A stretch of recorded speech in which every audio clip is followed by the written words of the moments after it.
9 साल की बच्ची से 29 लोगों ने बलात्कार किया। मां चिल्लाती रही बीच चौराहे पर कि तुम्हें गंदा कृत्य करना है तो मेरे साथ कर लो, पर बच्ची को छोड़ दो। पर उस बच्ची के ऊपर 29 लोगों ने इसलिए बलात्कार किया क्योंकि वो बच्ची हिंदू थी।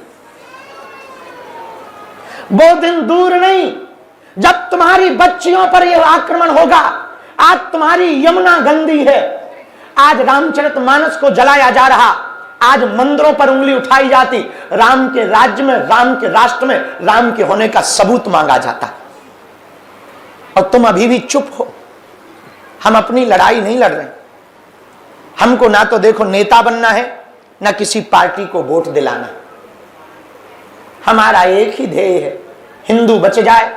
लेकिन इस रास्ते में जितनी विपदाओं को हम भोग रहे, हम जान रहे, जितनी आफतों को हम भोग रहे, हम जान रहे, लेकिन हम सिपाही की तरह जब तक मृत्यु नहीं आएगी तब तक हम हिंदुओं के लिए लड़ेंगे। माना हमारी लड़ाई तलवारों की नहीं है, हमारी लड़ाई विचारों की है। हम विचारों से हिंदुओं को एक करना चाहे। हम ये नहीं कह रहे कि तुम अपने जाति छोड़ दो, हम सिर्फ ये कह रहे तुम जाति अभिमान छोड़ दो। मुसलमानों में पठान है, खान है, अंसारी है, पर वो सिर्फ मुसलमान है जब उनके धर्म की बात आती है। शिया और सुन्नी 2 प्रजातियां उन्हीं के अंदर हैं, 2 प्रकार के, 2 फिरका कहते हैं। भैया शिया और सुन्नी एक दूसरे की मस्जिद में नहीं जाते, मर्डर कर दिया जाता है यदि चले जाएं तो। इतना ही कट्टरता है, इतना जातिवाद है। लेकिन उनके धर्म पर जब भी बात आती है तो वो शिया अपने आप को भूल जाते, सुन्नी अपने आप को भूल जाते, वो सिर्फ मुसलमान बन जाते। ये सीखना है हम लोगों को। हमारी मुसलमानों से लड़ाई नहीं, हमारी ईसाइयों से लड़ाई नहीं। वर्तमान में तो जो हम लड़ाई लड़ रहे हैं वो हिंदुओं से ही लड़ रहे हैं, जिनको सेकुलरिज्म का कीड़ा काट रखा। इसलिए आज हम एक बात पूछने आए हैं दिल्ली। कल हमने वृंदावन में भी संतों के पास पूछने ही गए थे, क्या हमें ये पदयात्रा करनी चाहिए? क्या हमको हिंदू जगाना चाहिए? क्या हम लोगों को एक होना चाहिए? एक बात बोलें, यदि हम ये करेंगे तो पहले ही आज कह देते, बाद में मत कहना। बहुत कुठाराघात होंगे हम पर, बहुत षड्यंत्र होंगे। सुनो, बहुत षड्यंत्र होंगे, आरोप लगाए जाएंगे, तरह तरह के षड्यंत्र किए जाएंगे। हमें मृत्यु का डर नहीं है, एक बात का डर है, हमारे द्वारा या हमारे आसपास रहने के द्वारा, लोगों के द्वारा कोई ऐसा कृत्य ना हो जाए कि हिंदुओं को नीचा देखना पड़े। हमको अपना 1% भय नहीं है, लेकिन साजिशों की ताकतें इतनी प्रबल हैं। एक बात हम आज तुम लोगों से भीख मांग रहे, और हमारी भीख हमको दे देना। हम किसी को जवाब नहीं देंगे, वो जवाब तुम्हें देना पड़ेगा। और हमको ना तो सोशल मीडिया पर चाहिए आप, ना फोटोबाजी में चाहिए, हमें सिर्फ ना हमें आपका सपोर्ट चाहिए ना वोट चाहिए। आप अपने लिए खुद सपोर्ट करें कि आप हिंदू हैं, और 24 घंटे में 1 घंटे का समय हिंदू राष्ट्र के लिए निकालें। आप लोग यदि थक जाओ, आज ही हमने कहा है सुबह की बैठक में, कल रात को 3 बजे बैठक ली रात को, तो हम तो दिन रात इसी में लगे।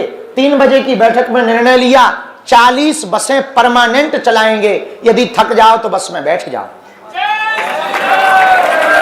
पर इसका मतलब ये नहीं है कि तुम बस की तैयारी में आओ।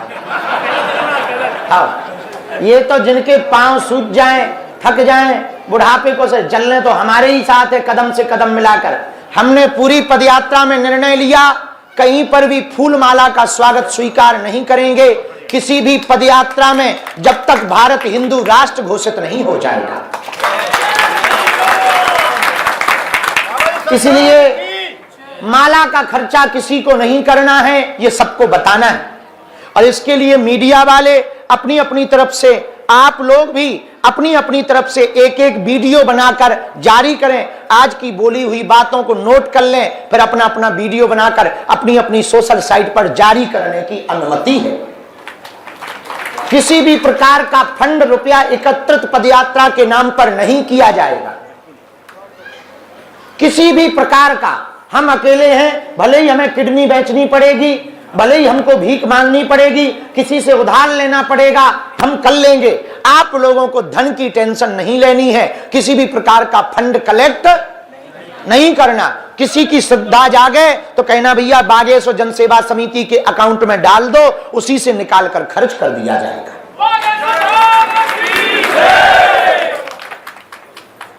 पूरी पदयात्रा में पिछली बार चोट बहुत लग जाने के कारण हम चप्पल या जूता तो खड़ाऊ तो इस बार भी नहीं पहनेंगे, लेकिन कपड़ा के सॉक्स जरूर पहनेंगे। आप लोगों को आज्ञा है, सभी पदयात्री जूता चप्पल पहन करके आए, हमारी आज्ञा है। सभी पदयात्रियों से एक और निवेदन, एक पत्र है, अभी आपके व्हाट्सएप पर चक्रेश जी भेजेंगे। इस पत्र का नाम है, लाओ जरा, इस पत्र का नाम है पदयात्रियों के निर्देश। पदयात्रियों के जो निर्देश हैं, उनमें पहला निर्देश तो यह है कि हर दिन सुबह पदयात्रा जब चालू होगी तो आपको आगे नहीं चलना होगा, साथ में चलना होगा।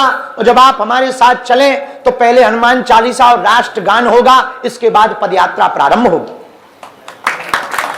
पूरे 10 दिन की पदयात्रा में हम 9 रातें 10 दिन चलेंगे। दिन में भोजन, रात को भोजन, सुबह नाश्ता, तीनों टाइम और तीनों टाइम चाय की व्यवस्था की जिम्मेदारी हमारे बागेश्वर जनसेवा समिति की।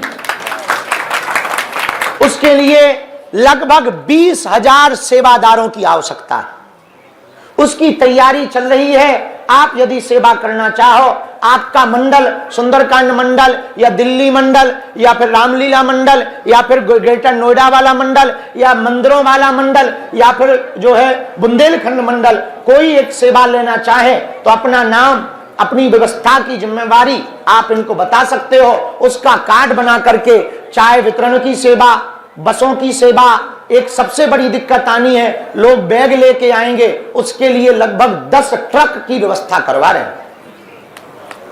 पिछली बार की पदयात्रा से जो जो सीखा है उसकी तैयारी कर रहे, तो हमारे साथ सुबह चलना प्रारंभ करना है, आगे नहीं निकलना है। पूरी पदयात्रा में हम किसी के घर पर या किसी के भवन पर या किसी आश्रम में नहीं ठहरेंगे। जहां आप लोग ठहरेंगे वहीं हम एक कमरा बनवा करके ठहरेंगे। पूरी पदयात्रा में रात्रि में संगीत कार्यक्रम है, यदि जग सको तो जग सकते हो। इस पदयात्रा में भक्तों का समुदाय ज्यादा से ज्यादा आना चाहिए। देश को बचाने के लिए, यमुना माता को बचाने के लिए, हिंदू राष्ट्र को बचाने के लिए, बनाने के लिए, हिंदुओं को बचाने के लिए। इसलिए वृद्ध और बीमारों को यात्रा में नहीं आना, ताकि किसी भी प्रकार से बेइज्जती ना। वृद्ध मतलब 70+। हाँ, अपने आप को बूढ़े मत समझ लेना।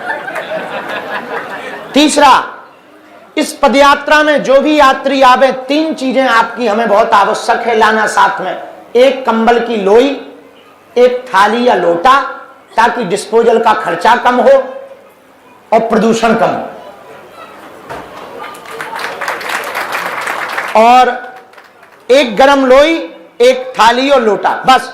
चप्पल तो पहन के ही आओगे, लाने की जरूरत क्या है, कौन काऊ को पीटनी। बस केवल थाली और लोई आपकी तरफ से होवे, बाकी व्यवस्था गद्दे की हम करेंगे, बिछाने की हम करेंगे, टेंट की हम करेंगे, लाइट की हम करेंगे। 4 जनरेटर आज ही हमने बोला है, 4 जनरेटर भी खरीद रहे हैं, ताकि कहीं पर लाइट की दिक्कत न जाए पूरी पदयात्रा। इस पदयात्रा में रास्ते में कुछ लोग फल प्रसाद का स्टॉक लगाते हैं स्वागत के लिए। कोई लगाना चाहे तो खुली छूट दे देना, बस एक जगह नहीं, लंबा लंबा रखें, क्योंकि जो जवान होते हैं वो पहले टूट जाते हैं, पीछे वालों को सिर्फ दोना मिलते हैं। हमारा पिछली पदयात्रा का निजी अनुभव है। पूरे 9 दिन की पदयात्रा में बागेश्वर धाम से ओरछा में हमको किसी भी स्वागत में आज तक, एक जगह हमने पूछा यहाँ क्या स्वागत था, बोले समोसे, और तुम समोसा का दाना भी कह दो तो हमें नसीब नहीं हुआ। इसलिए एक जगह में नहीं, लंबे लंबे में लगाने की छूट है। पानी का स्टॉल, टैंकर सब जो लगाना चाहें, ग्राम पंचायत क्षेत्र या जो, वैसे कात्यायनी माता मंदिर वाले तो दिल खोले ही हैं और भी खोलना चाहिए।